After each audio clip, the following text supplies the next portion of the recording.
ሰላም የቃና ዜና ቅምሻ ነው። የዕለቱ ዋና ዋና ዜናዎች።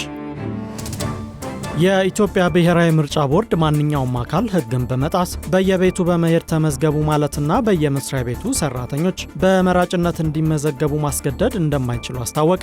ቦርዱ ይህን ያስታወቀው ዛሬ ከሰዓት የመራጮች ምዝገባ ሂደት ላይ የተስተዋሉ የሕግ ጥሰትን አስመልክቶ በኦፊሴላዊ ፌስቡክ ገጹ ባወጣው መግለጫ ነው። በመግለጫው ቦርዱ ሰባተኛው ጠቅላላ ምርጫ ነጻ፣ ፍትሐዊ፣ ታማኒና ሰላማዊ እንዲሆን የሚያስችሉ በርካታ ቅድመ ምርጫ ተግባራትን በማከናወን ላይ እንደሚገኝ ያስነብባል።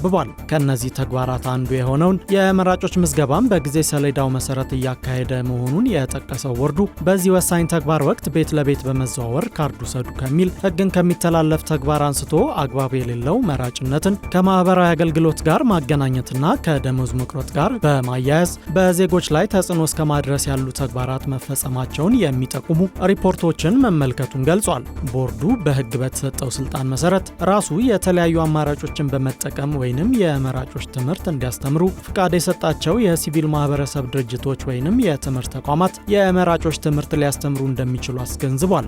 በሌላ በኩል በምርጫ ለመወዳደር የተመዘገቡ የፖለቲካ ፓርቲዎች የምረጡኝ ቅስቀሳ ማድረግ እንደሚችሉ ጠቁሟል። ሆኖም ቦርዱ በደረሰው ጥቆማዎች መነሻ በሁሉም የክልል መንግስታትና በሁለቱ የከተማ መስተዳደሮች ስር በተዋረድ ያሉ አስፈጻሚዎቻቸው የቤት ለቤት ቅስቀሳ ከማድረግ እንዲቆጠቡ በመራጭነት መመዝገብን እንደ ግዴታ የሚያደርግ ያልተገባ ተጽዕኖን እንዲያስቆሙ በጽሁፍ ማሳወቁን አስነብቧል። ማንኛውም አካል ሕግን በመጣስ በየቤቱ በመሄድ ተመዝገቡ ማለትና በየመስሪያ ቤቱ ሰራተኞች በመራጭነት እንዲመዘገቡ ማስገደድ እንደማይችልም አስታውቋል። የመራጭነት ካርድ ካልወሰዳችሁ ደሞዛችሁ ይቆረጣል በማለት ማስፈራራትም ሕገወጥ ድርጊት በመሆኑ ቦርዱ አጥብቆ ይቃወማል ሲል አክሏል። ቦርዱ እየተከታተለም ይህን የሚያደርጉ አካላትና ተቋማትን ለሕዝብ የሚያጋልጥ መሆኑን አስታውቆ በዚህ ሁሉ የእርምት እርምጃ የማይወሰድ ከሆነ ያልተገባ ቅስቀሳ የሚደረግባቸውን ምርጫ ክልሎችና ምርጫ ጣቢያዎች በመለየት ምርጫ እንዳይካሄድባቸው የሚያደርግ እርምጃ እስከ መውሰድ የሚገደድ መሆኑን አስታውቋል።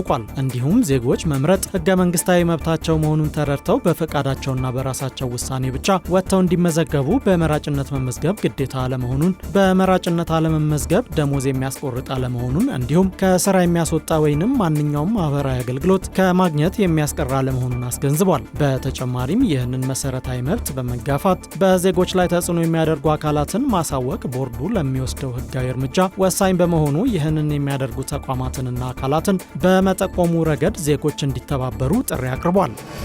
የጭነት ትራንስፖርት ኦፕሬተሮች በክልሎች ያሉ የጸጥታ አካላት የአፈር ማዳበሪያን ጭነው ነዳጅ ለመቅዳት ወረፋ እንዲጠብቁ የሚደረጉ ተሽከርካሪዎችን ቅድሚያ እንዲያስተናግዱ ጠየቁ።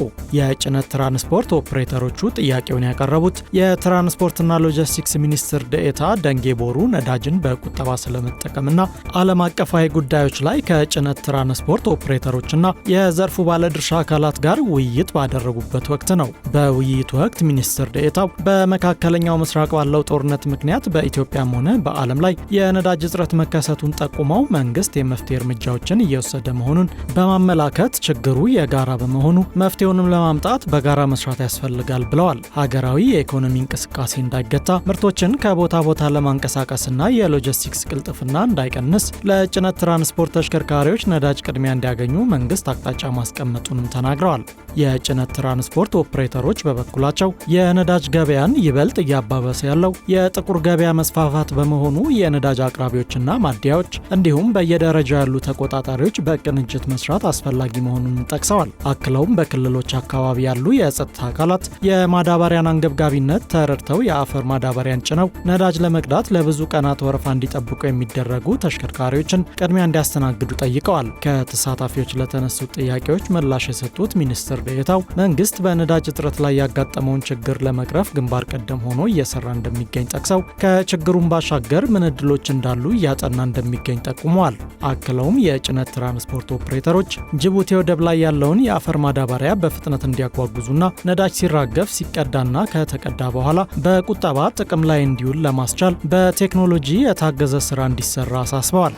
በብሩንዲ የኢኮኖሚ ርዕሰ መዲናዋ ቡጁምቡራ በሚገኝ የጦር መሳሪያ ማከማቻ መጋዘን ላይ የተነሳ እሳት ባስከተላቸው ፍንዳታዎች በትንሹ የ13 ሰዎች ሕይወት ማለፉ ተገለጸ።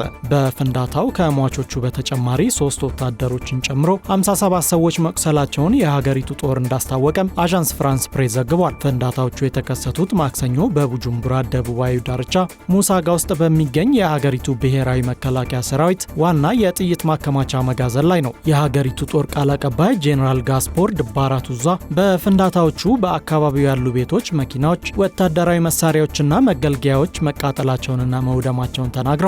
ቃል አቀባዩ አክለውም የፍንዳታዎቹ ምክንያት የኤሌክትሪክ አደጋ እንደሆነም ተናግረዋል። አደጋውን ተከትሎ የወጡ ተንቀሳቃሽ ምስሎች በፍንዳታዎቹ ወቅት በአካባቢው የጭስ ነበልባል ሲንቦለቦል አሳይተዋል። ይህም ከ1 ሚሊዮን በላይ ሰዎች በሚኖሩበት ከተማ ፍርሃትን ፈጥሯል። ትላንት አንድ ከፍተኛ የጦር መኮንን አሁን ላይ የሟቾችን አሃዝ በእርግጠኝነት መናገር እንደማይቻል ገልጸው ነገር ግን በደርዘን የሚቆጠሩ ሰዎች እንደሞቱ እንዲሁም በመቶዎች ወይንም በሺዎች የሚቆጠሩ እንደቆሰሉ ለኤፍፒ ተናግረዋል። በፍንዳታዎቹ ቦታ ላይ የተገኙ ከፍተኛ የፖሊስ መኮንን አደጋው የደረሰው ከባድ የጦር መሳሪያዎችና ጥይቶች በተከማቹበት ቦታ በመሆኑ ወዲያውኑ ትላልቅ ፍንዳታዎች መሰማታቸውን ተናግረዋል። በሙሳጋ ያለው የጦር መሳሪያ ማከማቻ በሰዎች በጣም የተጨናነቀ አካባቢ ውስጥ የሚገኝ ሲሆን ከጎኑም የሰራዊት መኮንኖች መማሪያና መኖሪያ ይገኛል።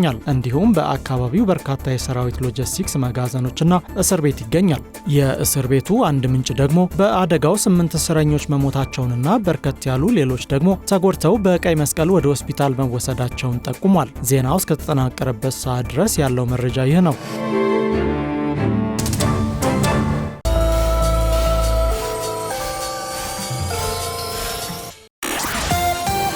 የኢትዮጵያ ብሔራዊ ባንክ በኢትዮጵያ የገንዘብ ማስተላለፍ አገልግሎት እንዲሰጡ የተፈቀደላቸውን 61 የገንዘብ አስተላላፊ ድርጅቶች ስም ዝርዝር ይፋ አደረገ።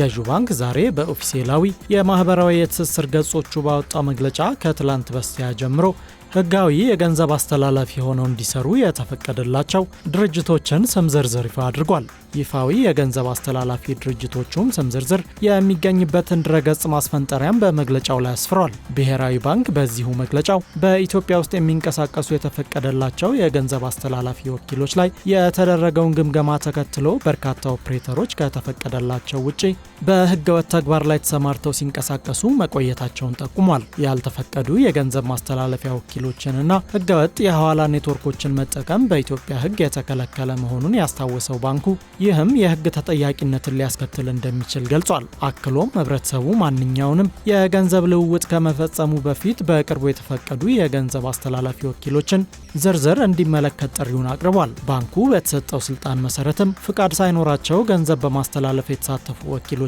ህገወጥ አስተላላፊዎቹን በመጠቀም ገንዘብ በሚልኩ ወይንም በሚቀበሉ ግለሰቦች ላይ እርምጃ እየወሰደ እንደሆነ ጠቁሟል። የአገልግሎት መቆራረጥ፣ የገንዘብ ኪሳራና የህግ ተጠያቂነትን ለማስቀረትና የገንዘብ ተቀባዩን ሂሳብ ለመጠበቅ ብሔራዊ ባንክ ወደ ኢትዮጵያ ገንዘብ የሚልኩ ግለሰቦችና ተቋማት በባንኩ የተፈቀደላቸውን የገንዘብ ማስተላለፊያ ወኪሎችን ብቻ እንዲጠቀሙ በጥብቅ አሳስበዋል።